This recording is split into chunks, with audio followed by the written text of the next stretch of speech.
तमाम दोस्तों को जो मेरे सब्सक्राइबर्स हैं या फिर जो मेरी वीडियोस देख रहे हैं उन सबको मेरी तरफ से ईद मुबारक। मैंने इसलिए वीडियो बनाई, मैंने कहा मैं अपने तमाम सब्सक्राइबर को जो है ना विश कर दूँ। थैंक्स अ लॉट जो कि आपने मुझे इतना सपोर्ट किया। मेरे जो है ना ऑलमोस्ट 700 तक सब्सक्राइबर्स जो हैं कंप्लीट होने वाले हैं और ये तमाम जो है आपकी मोहब्बत का ही जो है सिला मुझे मिल रहा है।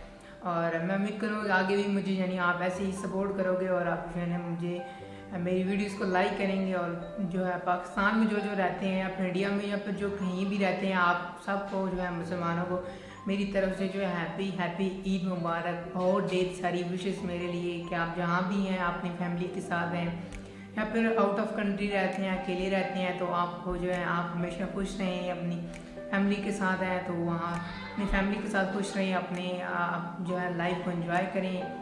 तो यही एक छोटा सा क्लिप था आपके लिए। एक मैंने कहा आपको मैसेज दे दूँ ईद का। तो आई होप सो कि आप सब लोग जो है ठीक होंगे और मैं भी बिल्कुल खुश हूँ। और मिलते हैं नेक्स्ट वीडियो में इंशाल्लाह। ईद के बाद जो है रेगुलरली वीडियोस मैं अपलोड करूँगा। तो अभी 1-2 दिन जो है छुट्टी हो गई वीडियोस की, क्योंकि ईद की वजह से मैं वीडियोस नहीं बना पाऊँगा। बट इंशाल्लाह जो है वीडियो ईद के बाद जो है जल्दी आपको जो है वीडियोस मिलना स्टार्ट हो जाएगी। तो मिलते हैं नेक्स्ट वीडियो। अपना ख्याल रखिएगा सब दोस्त।